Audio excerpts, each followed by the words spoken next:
Welcome to the Great Detectives of Old Time Radio from Boise, Idaho. This is your host, Adam Graham. If you have a comment, email it to me, box13@greatdetectives.net. Follow us on Twitter at Radio Detectives, and check us out on Instagram, instagram.com/Great Detectives.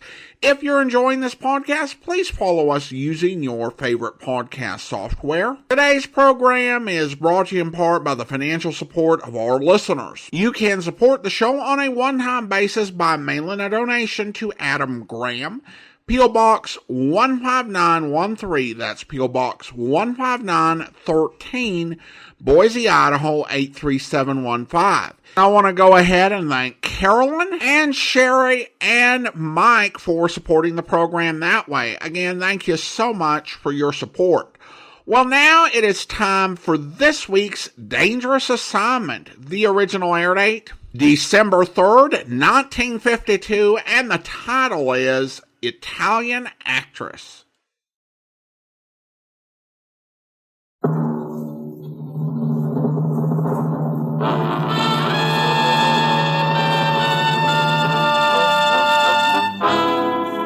Dangerous Assignment, transcribed starring Brian Donlevy as Steve Mitchell.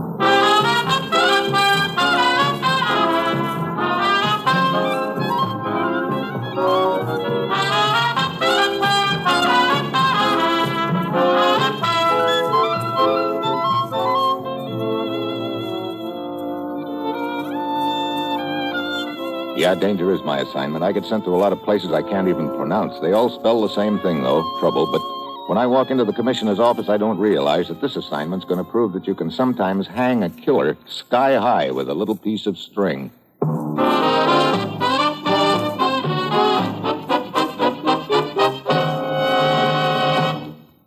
Morning, Commissioner. You sent for me? Steve, you ever hear of the Italian movie actress named Yolanda? Sure. She's made so many rice field pictures, I understand she's got waterlogged kneecaps. How'd you like to meet her? Oh, just hand me a pair of hip boots and I'm on my way. You'll find her on the French Riviera. Her yacht is anchored at Nice. We're particularly interested in the guests she has aboard. How so, Commissioner? Steve, one of the most vicious pre-war rackets is in operation again. A racket that cost American citizens thousands and thousands of dollars in payoff money for the protection of relatives living in Eastern Germany, Hungary, and Romania. Yeah, built up quite a fund for Adolf's rise to power, didn't it? This time we're certain it's being run as a private enterprise. It started up some 6 months ago under the direction of the same man who handled it for the Nazis. That would be Herzog, colonel of Gestapo. Right, only someone else seems to have taken over the racket, and the colonel's little black book. Herzog died suddenly in Lisbon 2 months ago. So how does all this tie in with the Italian movie queen? An American named Ernest Hall, vacationing in Nice, had the bite put on him for $25,000 last week. Did he pay up? Yes, he was afraid harm would come to some of his family still living in Eastern Germany. Now, Hall is certain the head of this racket is aboard that yacht. Get over there, Steve. Check with him. Find out who's behind all this and smash it. Oh, that's it. You've got your assignment. Good luck.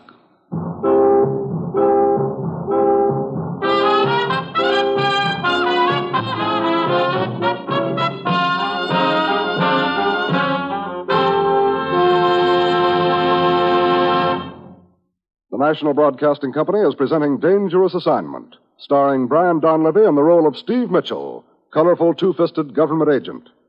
At all those places of the world where danger and intrigue walk hand in hand, there you will find Steve Mitchell on another Dangerous Assignment. Thursday evening is an entertainment-filled listening night on NBC Radio.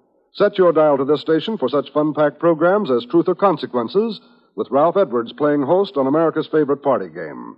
There's fun, surprises, and always the unexpected when you listen to Truth or Consequences each Thursday.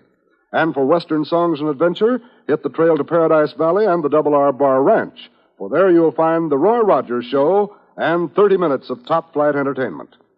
Robert Young is another Thursday night visitor when he stars in Father Knows Best. We know you'll all enjoy these wonderful programs, so be sure to set your dial right here to this NBC station for top-flight radio entertainment each Thursday night.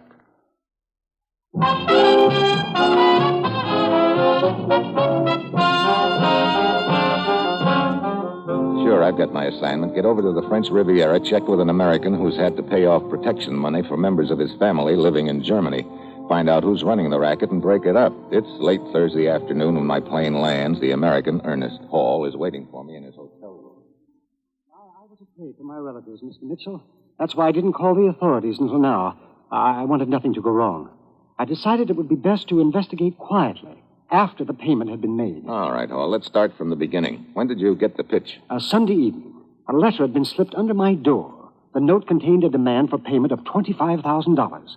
A threat against the lives of an Aunt Anelia Halderstadt and 2 cousins, Jan and Joseph. Halderstadt? Would that by any chance... Yes, my father's name. I changed it to Hall when I arrived in America many years ago. I see. How long have you been vacationing here in Nice? A month. Run into any old acquaintances? Someone who knows your real name is Halderstadt? Yes, as a matter of fact, a week ago aboard the yacht. Eric Vogel is an old friend. We came from the same village, and naturally we talked to people we'd known, our families and so on. And when you got that note Sunday evening... Oh, no. I couldn't bring myself to suspect that Eric was behind all this. There were others at the party aboard the yacht. Any one of them could have overheard your conversation, learned that your real name was Halderstadt. Okay, who were the others? Well, the actress Yolanda, of course, was there. It's her yacht. Then also a French newspaper man named Albert Beauvais, an Englishman named Chipping, and Lal Hubli, a Hindu. That all? There were 2 others. Felix DeLuca, he is Yolanda's director, and George something or other. I didn't get his last name. Okay, now, about the payoff. Well, last night a box containing the money was placed under a bridge on the road to Antibes. You see anyone? No, I didn't go. Albert Beauvais did. The newspaper man? Yes. You see, he was with me Sunday evening when the letter came. So, naturally, we talked about it. The note instructed me to remain in my hotel room here and send someone with the money. Beauvais volunteered. I see. Look, I'd like to meet these people. Beauvais, Chipping, George, what's his name? I can arrange it. I am expected aboard the yacht in an hour. Cocktails. They'll all be there. Fine. Now, I should warn you, Mr. Mitchell. These friends of Yolanda, they're of artistic temperament. Their actions are somewhat droll, strange. You might call them eccentric. Or just plain screwball, huh? All right, let's go.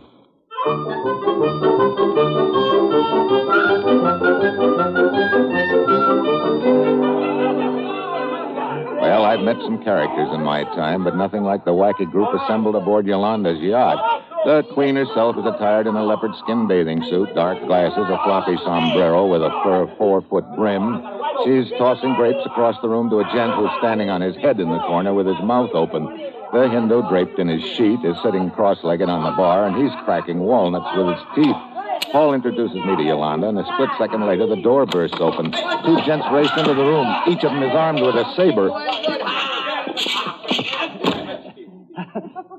That was Chipping, and the one called George. I didn't even get to say hello. They will be back. Come on, Joe. You sit down here next to Yolanda. Sit down, Joe. The name is Steve. I don't like it, but I like you. And everybody I like, I call a Joe. Come on, Joe. Sit down. Relax. Light me a cigarette. Sure. A martini, Steve? Yeah, but easy on the olives. I may have to drive tonight. You didn't meet everybody, Joe. Over there is Lal. Lal? And that one is DeLuca. Hi, DeLuca. Get over your head. Say hello to Joe, huh? Hello! Viva Graziano! Viva Roque! Here's your cigarette, Yolanda. Oh, thanks. You know, I like you. You've got a class. I owe it all to the Continental. Oh, television, huh? So you from USA, huh, That's Joe? right, Yolanda. Ever been there? Someday, yes. I'm going to make a picture there. DeLuca, he's writing it now. A beautiful story, Joe. It is just beautiful. Hey, if you like it, Joe. Hey, it's about a young girl. I'm telling you, DeLuca. Now, this young girl, Joe, she picks oranges. Grapes. Oranges? Grapes. I ought to know. I'm a writing. I'm a sick of grapes. Always I'm jumping on grapes into my bare feet. You can't jump on oranges. Stupid, who wants to jump on oranges? Johnny, I'll have a go at it, my dear. Now, you keep out of this, Mr. Chief. Sorry. Back to the walls, George, old chap. Come on. On guard. On guard. Ow. Touche. Very good. Oh, I say, you're a new chap here, aren't you? Yeah, the name's Mitchell, Steve Mitchell. Oh, I'm Chipping. No jokes, please. And this is Georgie. I can't remember his last name. Hello, Steve. Just call me George. What is this business about oranges? I was trying to tell Joe the story of my next picture. It's about a girl who picks oranges. Poor but honest, hard-working, and all that sort of stuff, eh? A proud, stout heart beating beneath her tattered sweatshirt. Falls in love with a gentleman farmer named Rodney. He's a cad, of course. Who told you? Oh, I say, really, that's a bit of old hat, you know. What's all the hats got to do with it? You don't know this story at all, I'd no? love to hear about it, by all means, my dear. I place myself at your feet. Okay, while you're down there, you untie my sandals. My feet are killing me. It's jumping on those lousy grapes.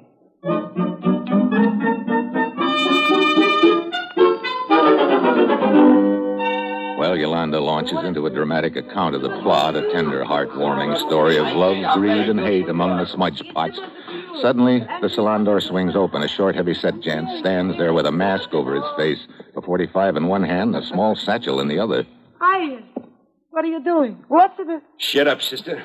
This is a heist. Hi, sir. What is it he's talking? A stick-up, Yolanda. A hold-up. There's the bag, gents. Let's have your wallets, watches, rings, anything that'll bring a buck. Dump 'em in there. Now, just a minute, sport. Let's get with it. Ain't got all night. You first, Mac. Sure. Only call me George, huh? That's me, sport. George! Okay, George, get up. And don't try that again, see? I don't try. Next one of you gents who gets funny winds up with a slug in him. Now, come on. Shell out.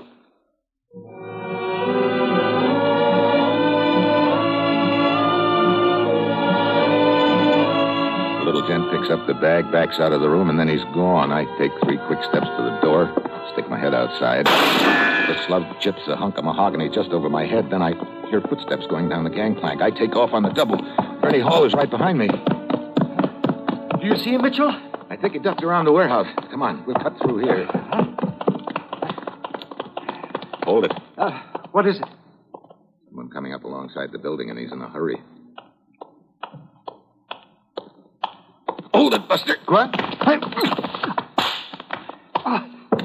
Good work, Mitchell.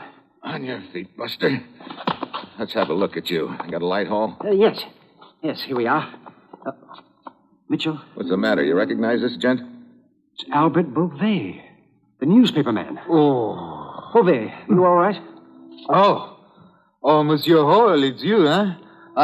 Hey, where is he? He must not get away. Now, let me go. Take it easy. Who are you talking about? The man who robbed those aboard the yacht, I hired him. You hired him? What does all this mean, Beauvais? It was a plan that the money you gave me to place under the bridge last night, Monsieur Hall, I had marked it, don't you see? So you staged this holdup and hoped you'd trace the marked money? Oui, alors. He was trying to bring the wallets to me. Of all the screwball. Look, Beauvais, where does he hang out? Oh, a small hotel, not far from here. Come on, we better get over there fast.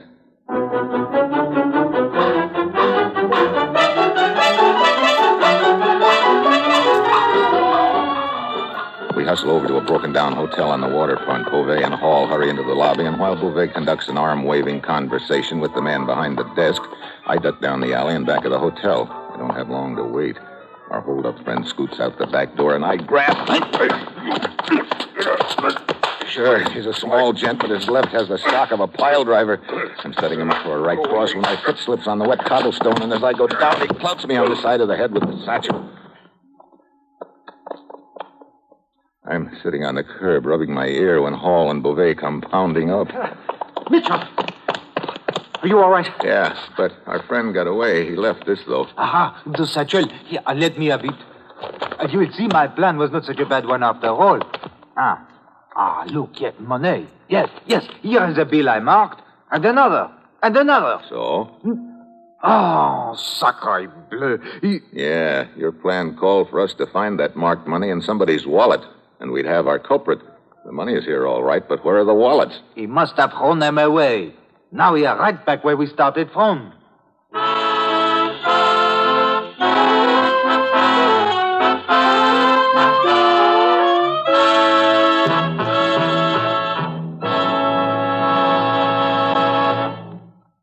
Steve Mitchell will continue his dangerous assignment in just a moment. Have you started your Christmas wishing yet? Well, this is the season for it, the season when we wish we could do the most for our families, our friends, and our loved ones. All of us express that wish when we say those joyous words, a Merry Christmas and a Happy New Year to you. But as the old song says, wishing won't make it so. How much better it would be if you could really do something to make that wish come true. Well, the point is you can do something. You can buy Christmas seals. Yes, Christmas seal money helps pay for chest X-ray campaigns, which search out those who have TB and don't know it, so they can be treated to save their lives and to protect yours. The Christmas seals you buy today may help to find, through chest x-rays, some of the 150,000 persons in our country who have TB without knowing it. Finding their TB early, when it's easiest to cure, may mean many happy New Years to come for them. Wishing won't help, but buying Christmas seals will. Buy Christmas seals and you turn wishes into good health.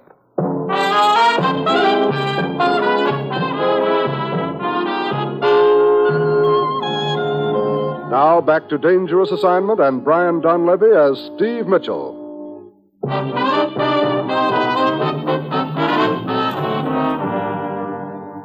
little plan backfired, Beauvais. Your hired stick-up man dumped all the money out of the wallets. Now, we don't know whose wallet the marked money came out of. Let's see, about $500 of the money in the satchel is marked. Well, the rest of it must be hidden aboard the yacht somewhere. Could be. Okay, suppose you start on Operation Ashcan, Beauvais. Hall and I'll see what we can pick up back at the yacht. Operation Ashcan. What is this? Check all the ash cans between the dock and the hotel where your stick-up boy was hiding out. See if you can find those wallets. Could be some of that marked money stuck to one of them.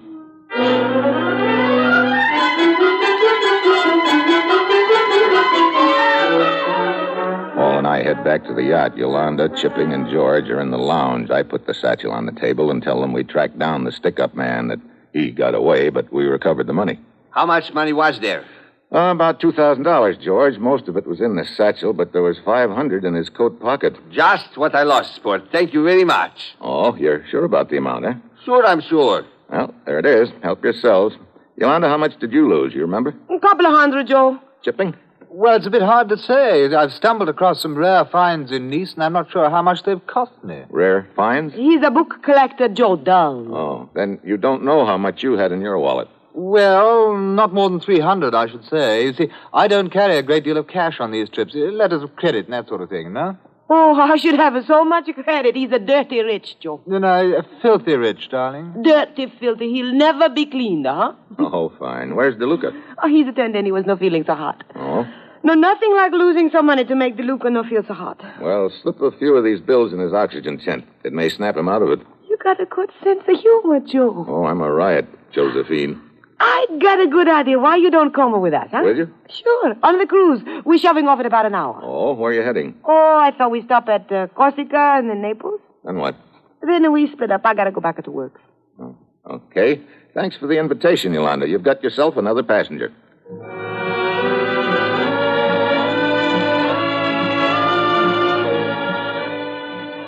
We shove off, and along about dark, everybody gathers in the lounge for cocktails. Everybody but me.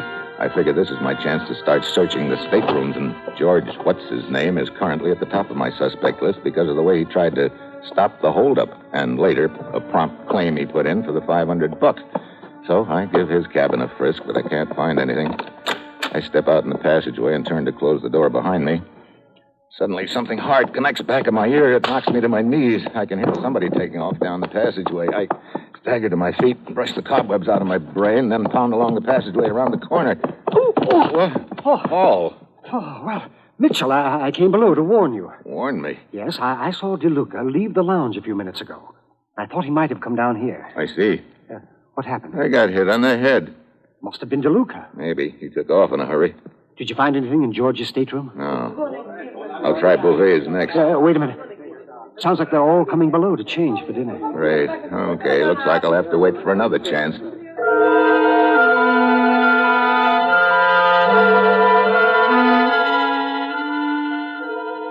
But I don't get another chance that night.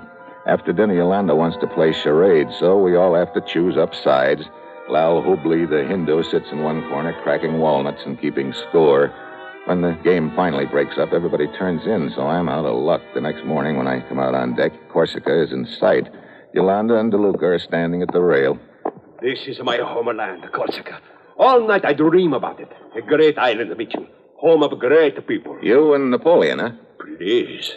Put Napoleon first. Napoleon and me. Poor DeLuca. He thought he was going to be one more Napoleon during the war. It was nothing. Oh, he's a sore eyed, Joe. Instead of the battlefield, he got a desk job. It was a liaison officer in Berlin.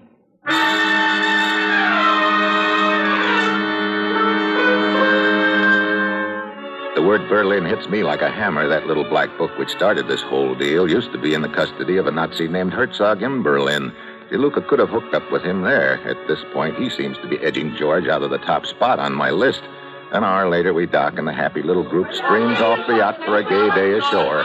But the trouble is, they insist that I stream along with them. In the middle of the afternoon, we split up. I get back to the yacht first with Yolanda and George. I'm just starting up along the deck when I spot Chipping coming up the gangplank with a couple of books under his arm and waving his cane frantically at me. Mitchell, I say, Mitchell, a find, a positive find. Oh, what? I was browsing in a bookshop, and I just happened to stumble across these. Can you imagine? What are they? Ancient textbooks of the gladiator school. That's where fencing really started, you know?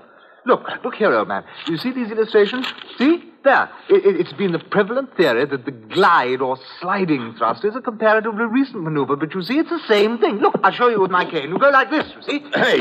I'm so sorry. Look, take that cane and... I'm terribly sorry, old boy. I thrust when I should have glided. Well, as long as I know that makes everything all right. Now, try your thrust on somebody else, will you? Yes, I will. I must find George. Yeah, you do that. Oh, brother. Oh, DeLuca, I didn't see you standing there. I come to look for you.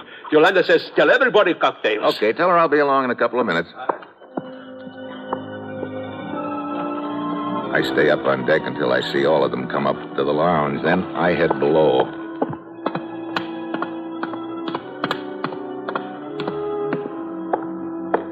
DeLuca's stateroom is first on my list. I go over it carefully, but there's no sign of the money. I move to Chipping's room next to it and search it. Nothing. I know I've got to work fast before they miss me. Yolanda's room is next. I give it a thorough frisk, but I'm getting nowhere. Then I spot something in her wastebasket, a piece of green string. Suddenly I remember Chipping's books had been tied with green string. I remember something else, too. There was no sign of those books in Chipping's stateroom. I look around Yolanda's room. There's a bookcase built into one wall. I go over to it. The lower shelves are crammed with novels, but then on the top shelf I spot what I'm looking for, Chipping's rare books on fencing. I climb up on a chair, pull one of them out. Yeah, the pages have been cut away, and the book is full of money. Nice work, Mitchell. What? Well, hello, Chipping. Yes, I was afraid I might find you here. Please stay right where you are for the moment. So, you're the boy who's been running the racket, huh? I told you I was a book collector. Herzog's little black book has a prominent place in my collection. Amazing how the people whose names are listed in it will pay to keep anything from happening to friends in Eastern Europe. Like Hall, for instance? This money is what you got from him, isn't it? Yes. I suspected you were searching everyone's room, so I thought the books would be a good hiding place. That's the last place you'd look would be in Yolanda's room. If I hadn't spotted the string, I probably wouldn't have thought of it. Oh, no use crying over spilled string. There's no harm done since you're the only one who knows. Now, you hand me those books? Okay, here. Have some more. Sorry. Oh, I'll take that gun. Hard to shoot with a face full of books, isn't it, Chipping? Books. Mitchell. Yeah, kind of a dirty trick sweeping a shelf full down on you, but after all, you made such a point to being a book collector, I thought I'd just add a few more to your collection, the hard way.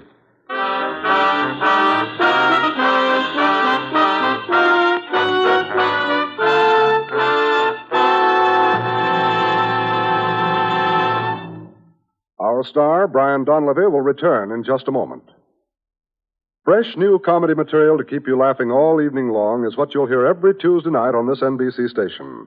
Yes, Tuesday brings such stellar programs as Fibber McGee and Molly, The Red Skelton Show, The Dean Martin and Jerry Lewis Show, and Two for the Money.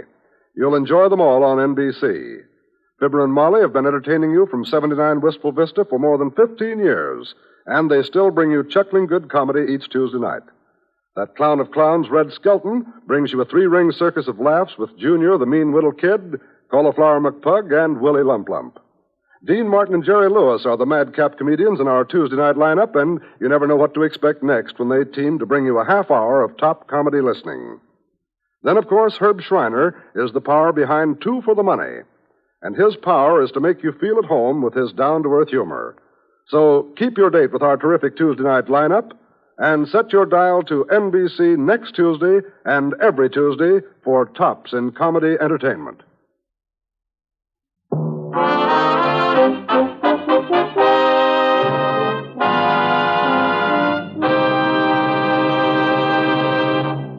Next week, Austria. A border incident with me in the middle. That will be Steve Mitchell's dangerous assignment next week.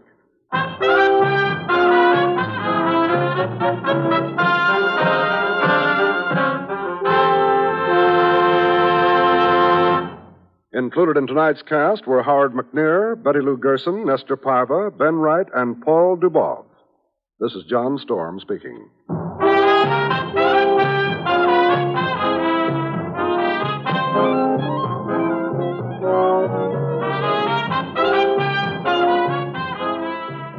Dangerous Assignment, starring Brian Donlevy as Steve Mitchell, with Herb Butterfield as the Commissioner, is written by Bob Reif and Adrian Jondeau, and is directed by Bill Karn. Be with us again next week at this same time, when Brian Donlevy, starring in the role of Steve Mitchell, will embark on another transcribed Dangerous Assignment.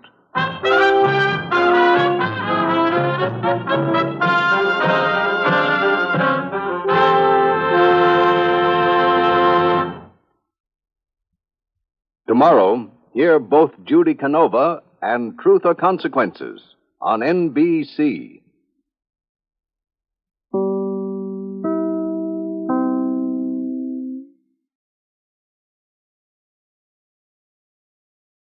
Welcome back. It's a good rule of thumb that a secret agent can make anything a weapon, and that does certainly include a room full of books. Now, one of the weirdest naming choices I've heard in old-time radio is the choice in this episode to name a character Chippy. The last name would have been associated in the minds of most listeners with the hero of the famous James Hilton novel, Goodbye, Mr. Chips, about a beloved British schoolteacher.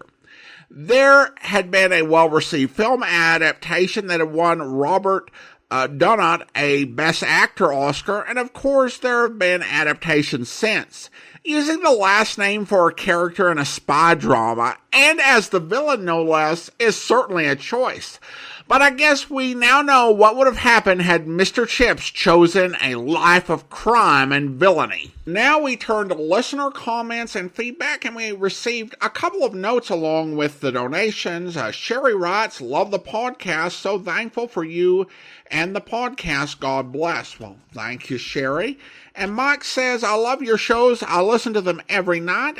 Thank you for doing this." And then received an email from Rob. Rob writes, "Some time ago, I was listening to one of your shows and heard a very sarcastic and salty detective who once said you couldn't find a grizzly bear in a phone booth to a cop. It wasn't a common name like Detective Friday, and I don't think it was Barry Craig or Sam Spade. Do you have any idea who it was?" Well, thanks for the question, Rob. And it sounded like Pat Novak for hire, although the quote sounded like it might have been said more recently, but I couldn't think of anyone who might have said it, and I did find it. It is Pat Novak for hire. It's you couldn't track down a live bear in a telephone booth.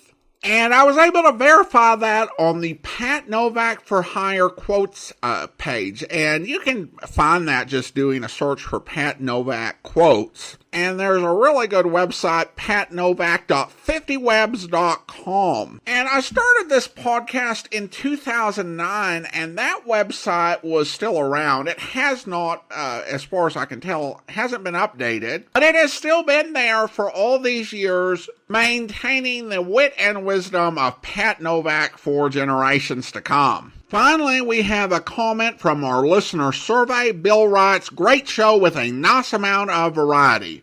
Thanks so much, Bill. And now it's time to thank our Patreon supporter of the day. And I want to go ahead and thank Susie. Susie's been one of our Patreon supporters since September, currently supporting the podcast at the Seamus level of $4 or more per month. Thank you so much for your support, Susie. And that will do it for today. If you're enjoying the podcast, please follow us using your favorite podcast software. And if you're enjoying the podcast on YouTube, be sure to like the video, subscribe to the channel, and if you like, leave a comment. We'll be back next Wednesday with another episode of Dangerous Assignment, but join us back here tomorrow for Mr. Chameleon, where... If you think your being an officer of the law gives you license to persecute people... Mr. Wentworth, I am here to ask questions and get answers. So I repeat, do you believe your daughter killed her husband? Certainly not. She couldn't have. She was here alone with him when he was killed. Who else could have done it? I've no idea. All I know is that my daughter Tina didn't. All right. Tell me exactly what happened. I heard shots. Heard my daughter scream. I opened the door and saw Pierre lying there dead. Where's the gun that killed him? The gun? I didn't see any. Who besides your daughter and yourself was in this room after the murder? And did anyone come into the room and leave it? We were the only ones in the room, and nobody left it, Mr. Chameleon. Where's your daughter now, Mr. Wentworth? I took her into another room, the one adjoining this. So both of you left the room together? And neither Tina nor I took the gun. I tell you, I never even saw a gun. So if you think a gun was used to kill this man and somebody took it. I must say the situation is very strange. I hope you'll be with us then. In the meantime, do send your comments to box13@greatdetectives.net. Follow us on Twitter at Radio Detectives and check us out on Instagram, instagram.com/greatdetectives. From Boise, Idaho, this is your host, Adam Graham, signing off.